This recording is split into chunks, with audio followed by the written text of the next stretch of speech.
The crystal champagne flute shattered against the marble floor, a sound as sharp and final as the crack of bone. Amelia's hand flew to her cheek, the sting blossoming into a furious, throbbing heat that echoed the shock in her heart. The diamond on her finger, the one David had called a symbol of their unbreakable bond, felt like a shackle. Across the cavernous living room of their Manhattan penthouse, David stood, his hand still raised, his face a mask of cold fury she'd never seen before. Her husband, the father of the child growing inside her, and beside him, a small, triumphant smile playing on her perfectly painted lips, was Isabella. Her hand rested on David's arm, a gesture of ownership, of victory. The air crackled with the unspoken truth that had just been violently revealed. In that one, soul-crushing moment, Amelia's perfect life, the charity galas, the Hamptons weekends, the carefully curated illusion of a fairy tale marriage, wasn't just fractured, it was obliterated. The shards of glass on the floor were a mirror to her own shattered soul. 3 months earlier, the gilded cage had still felt like a sanctuary. Amelia adjusted the silk sash over her baby bump, the fabric a soft whisper against her skin. From the floor-to-ceiling windows of their Upper East Side apartment, New York City glittered below, a sea of diamonds scattered on black velvet. It was the view from the top, a vista David Sterling had earned through what he called sheer force of will. Amelia had once believed him. Their life was a meticulously choreographed ballet of success. David, with his chiseled jaw and bespoke suits, was the titan of sterling capital, a man who moved markets with a single phone call. Amelia was his perfect counterpart. Elegant, poised, the philanthropic wife who chaired the right committees and charmed his business partners. She'd met him at a gallery opening, a whirlwind romance that felt like a movie script. He'd pursued her with a relentless, intoxicating focus, making her feel like the only woman in a city of millions. He'd built this cage for her, plated it with gold, and convinced her it was a palace. But lately, the gold had started to feel cold to the touch. The spacious silence of the penthouse often felt less like peace and more like a void. David was working later, his phone perpetually angled away from her, his explanations for missed dinners becoming increasingly vague.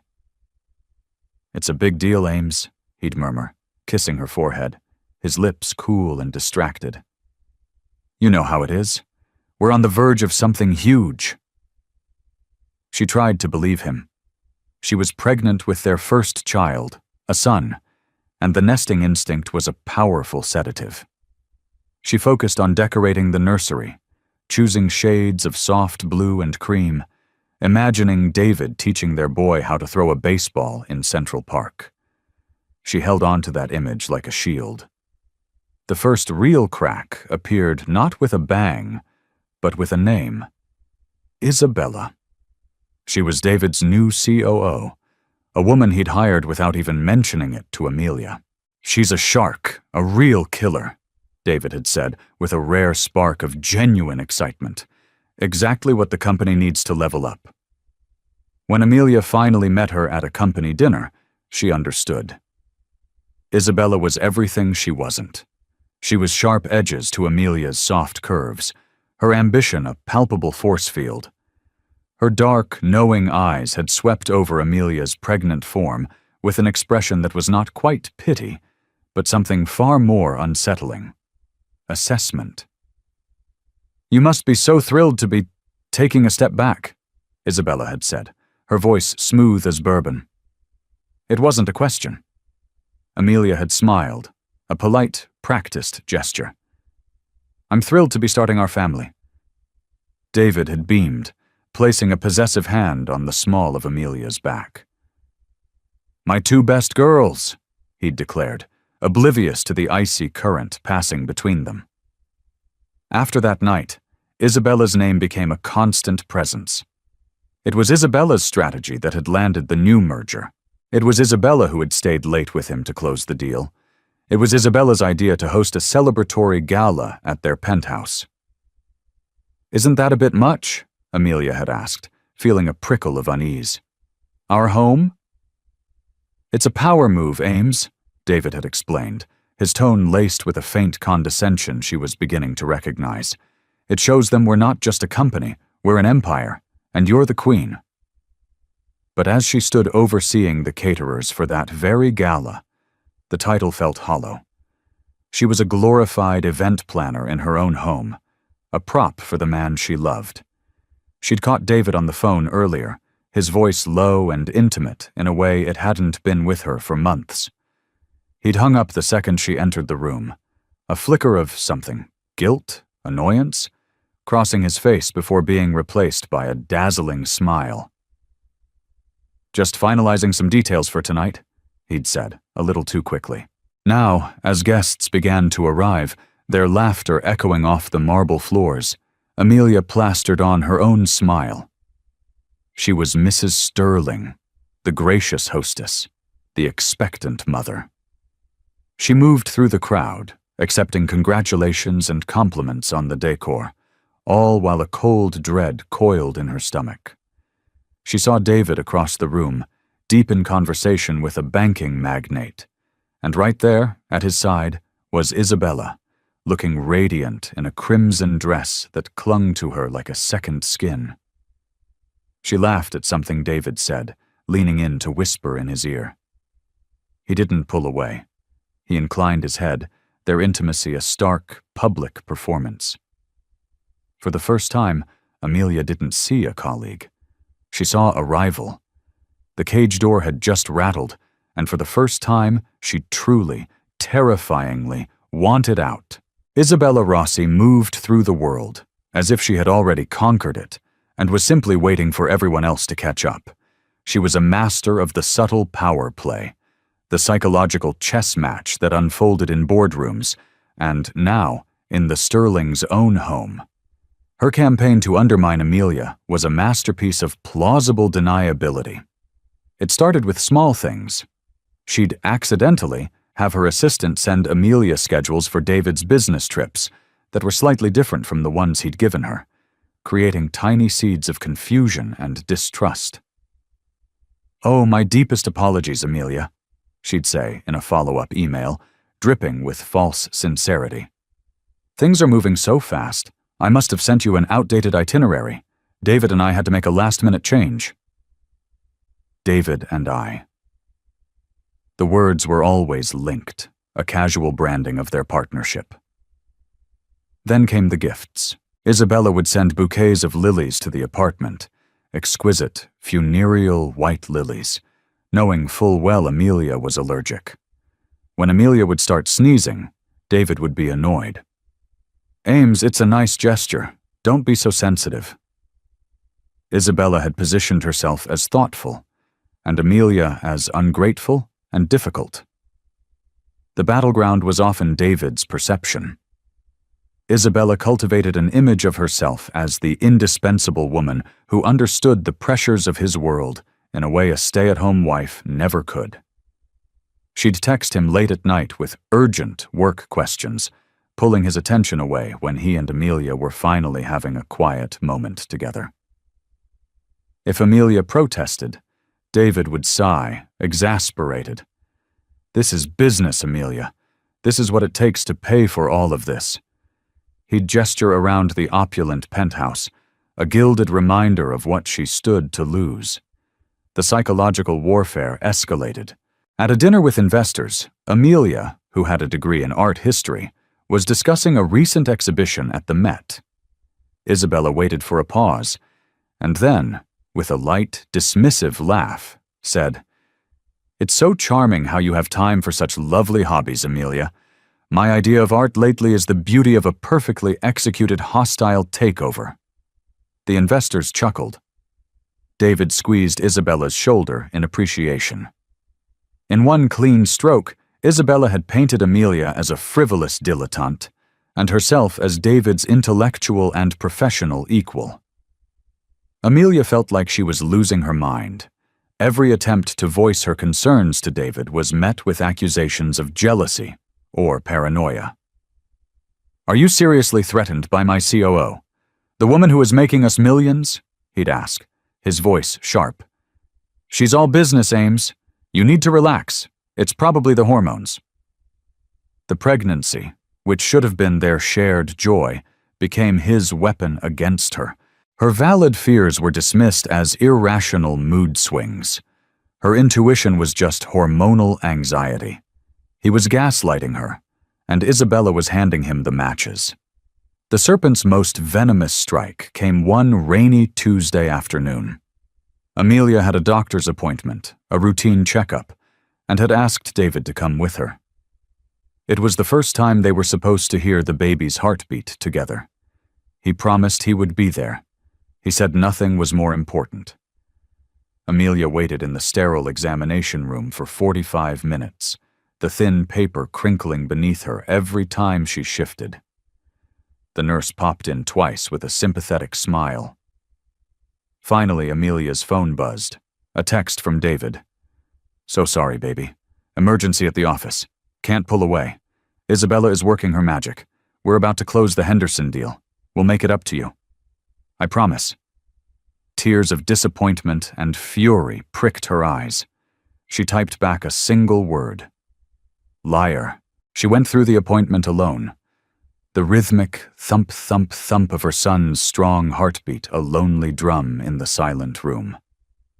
It was a sound of profound love and profound solitude. As she was leaving the clinic, her phone buzzed again. It was an alert from a news app. The headline read, "Sterling Capital CEO David Sterling and COO Isabella Rossi spotted celebrating at Jean-Georges." The accompanying photo was a paparazzi shot. David and Isabella were clinking champagne glasses, their heads close together, his eyes locked on her with an intensity she hadn't seen directed at herself in years. Isabella was laughing, her hand resting casually on his thigh. The timestamp on the photo was from 20 minutes ago. There was no Henderson deal. The emergency at the office was a lie. Her husband had skipped hearing his son's heartbeat for the first time to have a celebratory lunch with his mistress. The air left Amelia's lungs. The serpent wasn't just in the garden anymore. It was coiled around her heart, squeezing the life out of it. The rain plastered her hair to her face as she stood on the sidewalk, the city blurring around her. The cage wasn't just cold, it was suffocating. And she finally, unequivocally, knew that the man she had married was not her partner. He was her keeper. And he had just handed the key to another woman. The gala was a masquerade in more ways than one. Guests in designer masks and glittering gowns mingled, their laughter echoing through the penthouse, but Amelia saw only the masks everyone wore every day. The mask of the happy couple, the mask of the loyal employee, the mask of the devoted friend. Her own mask, that of the serene and glowing mother-to-be, felt heavy as lead. She had been on autopilot since seeing the photo of David and Isabella at Jean-Georges. A cold, quiet rage had settled deep in her bones, a feeling so potent it sharpened the edges of the world. She hadn't confronted him yet. What was the point? His lies were a fortress, and she no longer had the energy to storm the walls. Tonight, she decided, would be her final performance as the dutiful Mrs. Sterling. She watched him from across the room, a knot tightening in her chest. He was holding court, Isabella firmly at his side. They moved together with an easy, practiced synchronicity. A team. Amelia felt like a ghost in her own home, haunting the periphery of a life that was no longer hers. The confrontation she hadn't planned for was forced upon her. She had retreated to the master bedroom for a moment of quiet, her feet aching, her heart heavier. The door was slightly ajar, and she heard their voices from the hallway. David's low and urgent, Isabella's a triumphant purr. "She's getting suspicious, David, the way she looks at me," Isabella was saying. "Don't worry about Amelia." David's voice was dismissive, almost cruel. She's emotional, pregnant. She knows which side her bread is buttered on. She's not going to do anything to jeopardize this. And what about after the baby comes? Isabella pressed. I'm not going to be your dirty little secret forever. You won't be, David said, his voice dropping to that intimate tone that made Amelia's stomach clench. Just be patient. The prenup is ironclad, but a messy divorce with a newborn, it's bad optics. Once the baby is a few months old, I'll handle it. I'll give her a settlement that will keep her quiet and comfortable, and then you and I can have everything. Amelia's blood ran cold. Handle it. Keep her quiet. She wasn't his wife. She was a business problem to be managed. Her son wasn't their child. He was a logistical hurdle in David's affair. She didn't know what propelled her out of the room. It was a primal, instinctual force, the protective rage of a mother. She walked back into the living room, her eyes locking on David. The guests, the music, the city lights, it all faded to a dull roar.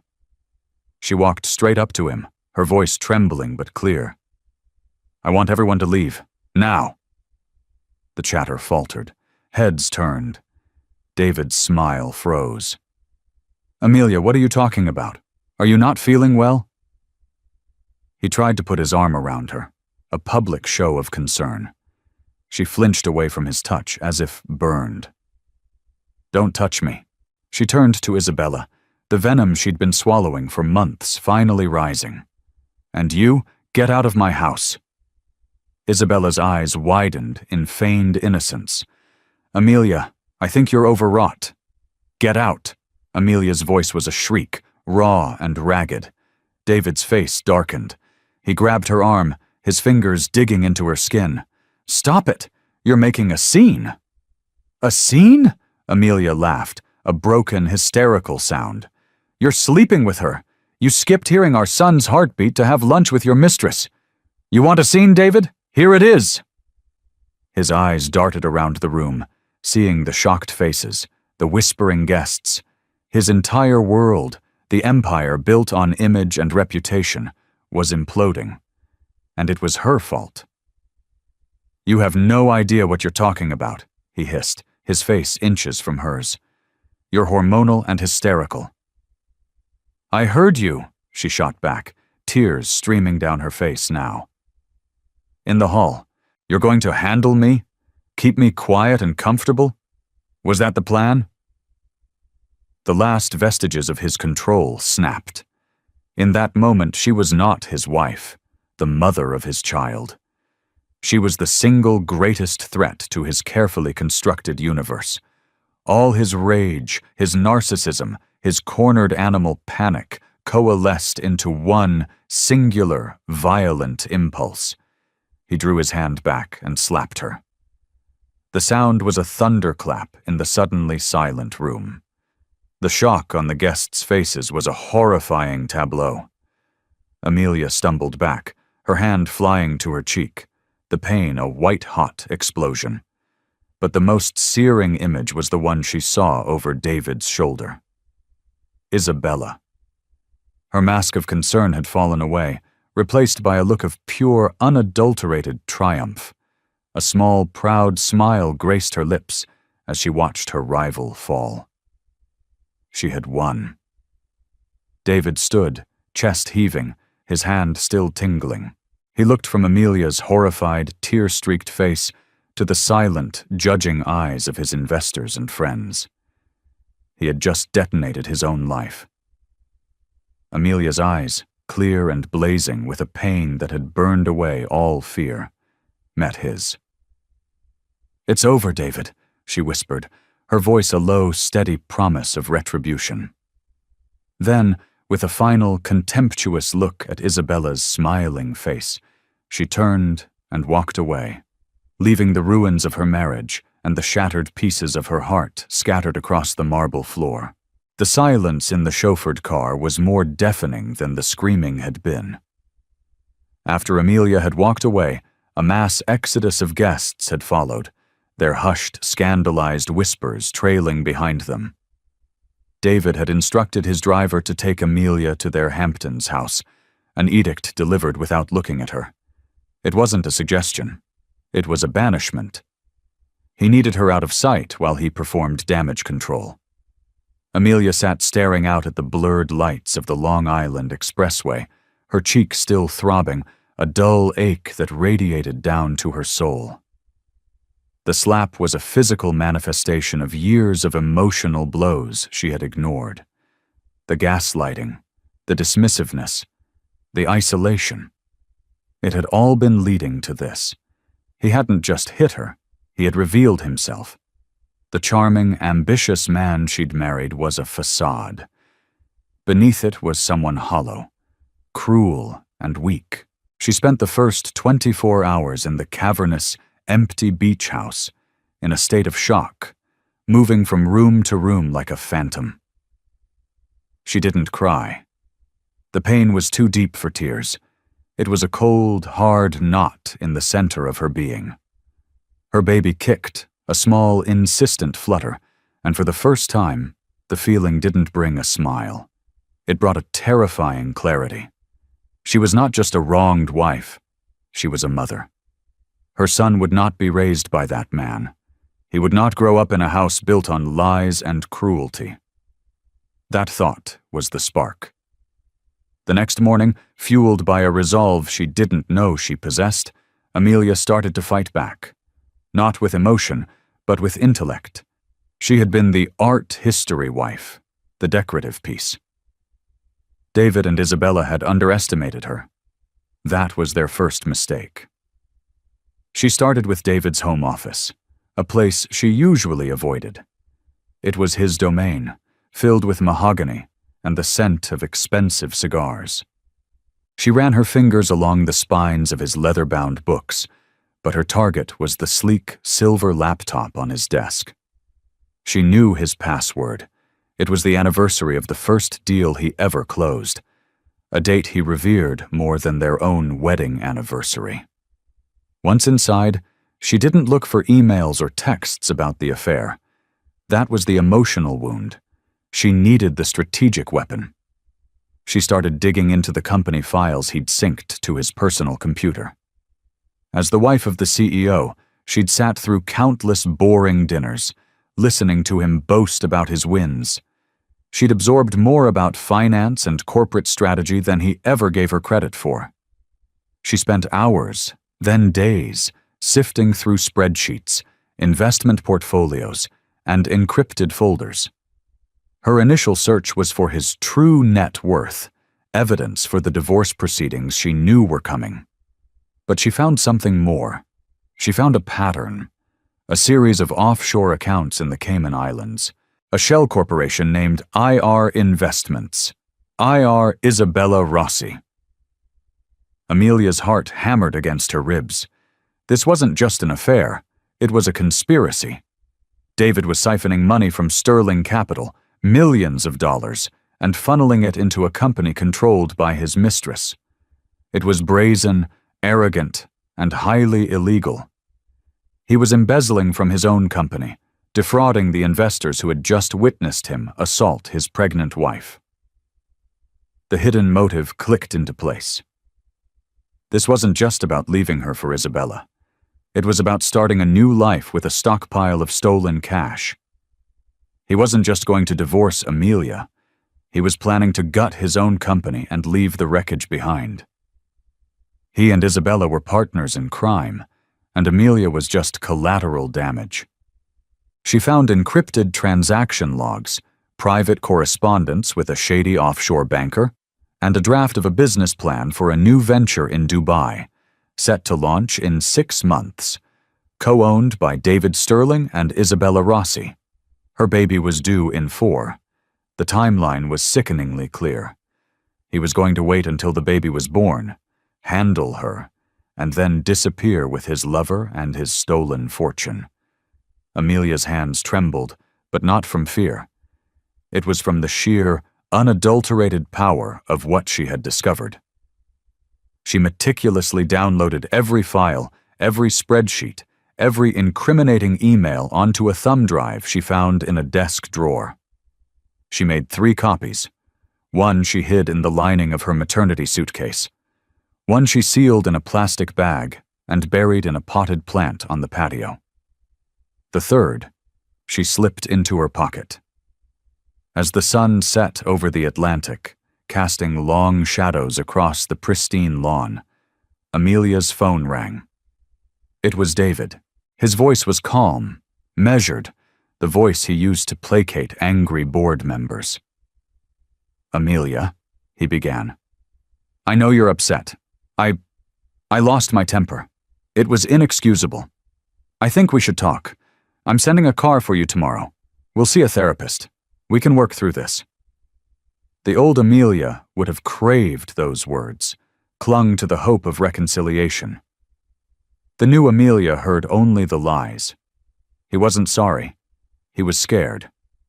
His public image was in jeopardy, and he needed to get his hysterical wife back under control. She took a deep breath, the salty air filling her lungs. "There's nothing to talk about, David," she said, her voice devoid of the emotion he expected. It was cold, clear, and steady. "I'll be in touch." Before he could respond, she hung up. The unraveling had begun. But it wasn't going to be hers. It was going to be his. Returning to the city felt like entering a war zone. David had, as promised, sent a car, but Amelia had no intention of going back to the penthouse. Instead, she directed the driver to a modest brownstone in Brooklyn, a world away from the gleaming towers of her former life. She paid him in cash and told him he could tell Mr. Sterling he'd dropped her at a friend's. Let him wonder. Let him feel a sliver of the uncertainty she had lived with for months.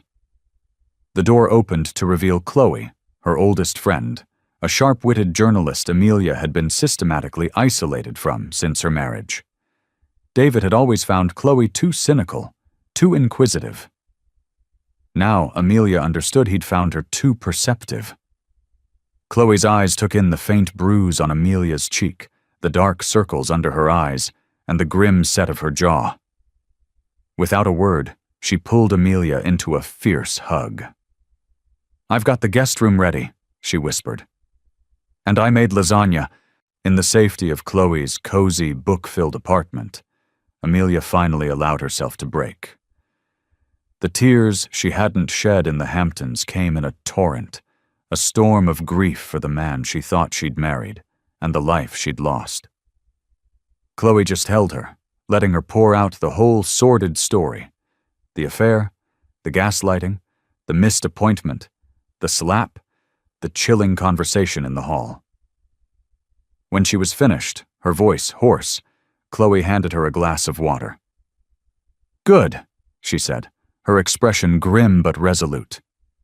"Now the mourning is over. It's time to get even." Amelia took a shaky breath and pulled the thumb drive from her pocket. "It's more than just getting even, Chloe. It's about justice. He's a criminal." She explained what she had found: the offshore accounts, the shell corporation, the plan to defraud his investors. Chloe, a financial reporter, listened with growing intensity, her journalistic instincts kicking in. She plugged the drive into her laptop, her eyes scanning the files. "Ames, this is dynamite," Chloe breathed, her fingers flying across the keyboard. "This isn't just a messy divorce. This is wire fraud, money laundering, embezzlement. He could go to prison for a very long time.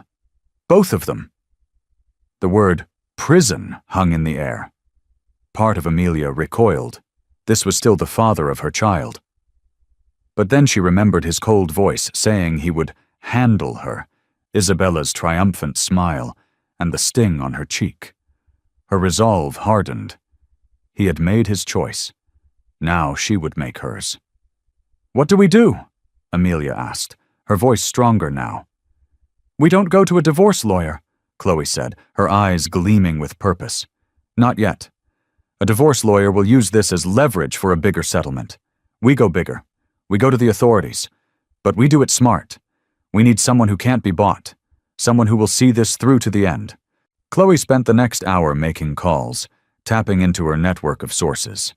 Finally, she scribbled a name and number on a notepad. Marcus Thorne, Assistant U.S. Attorney for the Southern District of New York. They call him the Bulldog. He made his name taking down white-collar crooks. He despises guys like David Sterling. And the best part? He's not a fancy private attorney. He's a public servant. His only client is the United States government. The next day, they met Marcus Thorne in a sterile, impersonal office in a federal building downtown. He was a man in his late 40s with a tired face, rumpled suit, and the most intelligent, piercing eyes Amelia had ever seen. He listened to her story without interruption, his expression unreadable. Amelia, who had once charmed rooms full of billionaires, found herself nervous, but she told him everything, her voice steady, presenting the facts calmly and concisely. When she finished, she slid the thumb drive across the table. Thorne picked it up, weighing it in his hand as if it were a weapon. "Mrs. Sterling," he said, his voice a low gravel. "Are you aware of the implications here? If we pursue this, your husband's assets will be frozen. Your life will become a matter of public record. It will be ugly." "My life is already ugly, Mr. Thorne," Amelia replied, meeting his gaze. "I'm aware of what he stands to lose. I'm more concerned with what he's already taken from me and what he planned to take from his investors. And I will not have my son's last name be associated with a man who got away with it." A flicker of something, respect, admiration, crossed Thorne's face. He stood up. "I'll have my forensic accounting team look at this immediately. Don't talk to your husband. Don't talk to anyone. We will be in touch." Walking out of the federal building and into the bright afternoon sun, Amelia felt a profound shift within her. She was no longer a victim waiting for her fate to be decided. She had taken the stolen pieces of her life and handed them to a man who could forge them into a weapon of justice. The power imbalance had begun to tilt. David thought she was hiding out in the Hamptons, licking her wounds. He had no idea she was in his city, calmly and methodically dismantling his empire. For 2 weeks, Amelia lived in a state of suspended animation at Chloe's apartment. She went to her prenatal appointments, took long walks in Prospect Park, and tried not to jump every time her phone buzzed. David had left a dozen messages, his tone shifting from feigned concern to frustration, and finally to outright anger. He had sent flowers, which she'd had Chloe donate to a nursing home. He had even, in a move of stunning audacity, had a new Tesla delivered to Chloe's address, a gift she promptly had towed. He was trying to buy her forgiveness, her silence. He still thought she was a commodity.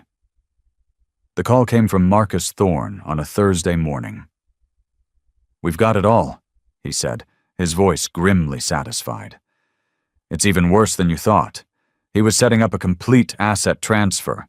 In 2 months, Sterling Capital would have been a hollow shell. We're ready to move. Warrants are being signed as we speak." Then he made a proposal. "He's been trying to reach you, correct? He thinks this is a domestic dispute. He has no idea what's coming. We have an opportunity here to get a confession. Would you be willing to meet with him? While wearing a wire?" Amelia's blood ran cold. See him again? Face the man who had hit her, who had plotted her disposal? The fear was a visceral, physical thing. But the thought of him talking himself into a prison cell, of his own arrogance becoming the final nail in his coffin, was a powerful motivator. "Yes," she said, her voice firmer than she felt. "I'll do it. But on my terms, in my territory." The meeting was set for the following afternoon at the penthouse.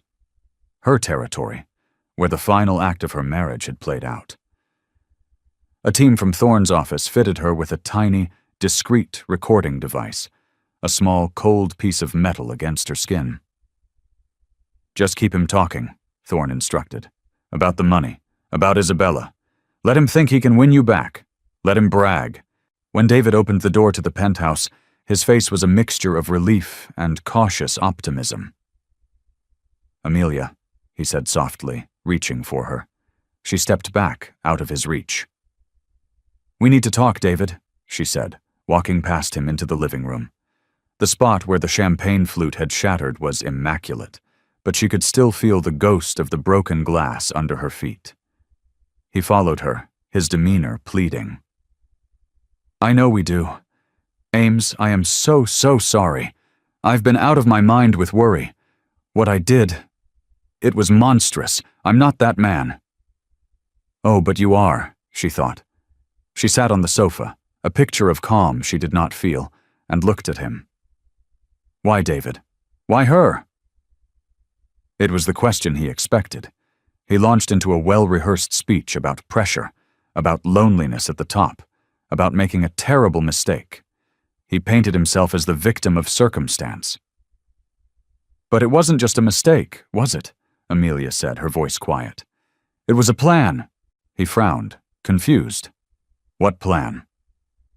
"IR Investments," she said, letting the name drop into the conversation like a stone. He froze. A flicker of genuine panic crossed his face before being quickly suppressed. "That's a subsidiary, a business account. What about it?" "It's Isabella's initials, David," Amelia continued, her heart pounding. "The money you've been moving from the leveraged accounts, moving it offshore. What was the end game? Were you going to leave the company and the country high and dry?" He stared at her, utterly stunned. This was not the conversation he had prepared for. He had expected tears and recriminations, not forensic accounting questions. His mind was racing, trying to figure out how she could possibly know. He fell back on his old tactics, denial and condescension. "Amelia, you don't understand the complexities of my business," he said, forcing a laugh. "You're getting worked up over standard corporate structuring. I was moving that money to protect it, for us, for our future. I was building a nest egg that no one could touch." "For our future?" she pressed. "Or for your future with her? The one you were going to start in Dubai in 6 months after you'd handled me?" His face went white. She knew. He didn't know how, but she knew everything. His entire demeanor changed.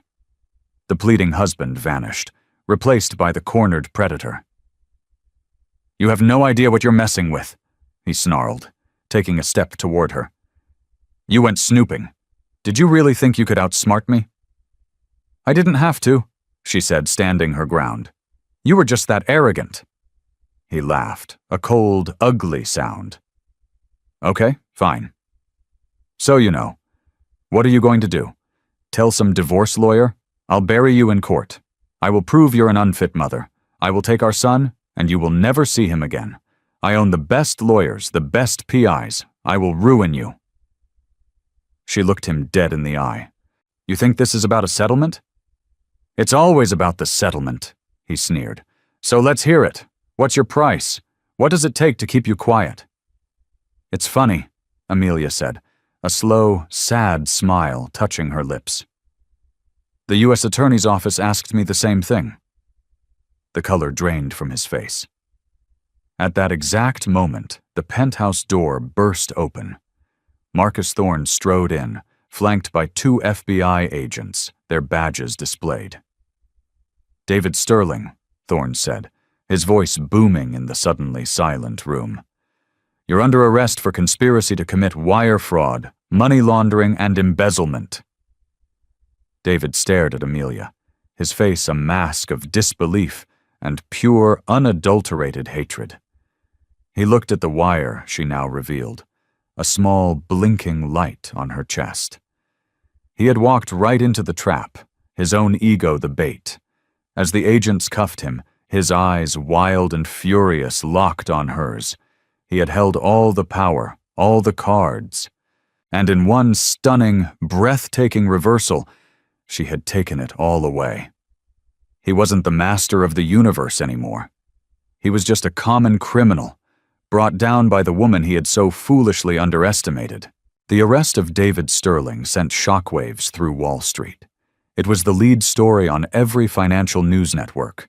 The Golden Boy CEO, the titan of Sterling Capital, taken from his penthouse in handcuffs. The narrative was irresistible. A story of greed, betrayal, and a scorned wife who had engineered his downfall. The press initially fed a story by David's PR team about a hysterical, vindictive spouse, quickly pivoted when the U.S. Attorney's Office unsealed the first part of the indictment. The evidence was overwhelming, and much of it had been delivered by Amelia. Isabella's reckoning was swift and merciless. She was arrested an hour after David, pulled from a board meeting at the Sterling Capital offices. Her icy composure finally cracked as she was led out in front of her colleagues, the triumphant smile she'd worn at the gala now a rictus of terror. Faced with the mountain of evidence against her and the prospect of a decade in federal prison, her loyalty to David evaporated. She took the first deal Marcus Thorne offered, agreeing to testify against David in exchange for a reduced sentence. Her self-serving motives, once cloaked in ambition and love, were laid bare. She was loyal only to herself. In the end, she sold him out for a lighter sentence, the final pathetic act in their grand romance. For Amelia, the aftermath was a whirlwind of legal meetings and media scrutiny. She was the star witness in the government's case. David's high-priced legal team tried to paint her as a liar, a woman motivated by jealousy and greed. They brought up her art history degree, her role as a stay-at-home wife, trying to portray her as too unsophisticated to understand the documents she'd uncovered. But on the witness stand, Amelia was unshakable. Guided by Thorne, she calmly and clearly detailed David's manipulation, his gaslighting, and the financial crimes she had painstakingly pieced together. She spoke not with the fury of a wronged woman, but with the cold, hard clarity of truth. When David's lawyer tried to intimidate her, asking snidely, "Isn't it true, Mrs. Sterling, that you were simply angry your husband was leaving you for a more successful woman?" Amelia looked past him, directly at the jury. "I was angry that my husband hit me," she said, her voice ringing with quiet power. "I was angry that he dismissed my concerns about our unborn child as hormonal hysteria. And I was furious when I discovered that the man I had built a life with was a thief, stealing from the very people who trusted him. This isn't about my marriage, it's about his crimes." You could have heard a pin drop. The jury saw her not as a vengeful ex-wife, but as a woman of immense courage and integrity. David's empire crumbled. With his assets frozen and the company's reputation in tatters, Sterling Capital went into receivership. The investors whose money he had tried to steal became his most vocal critics. The friends who had once clamored for an invitation to his parties now pretended they barely knew him.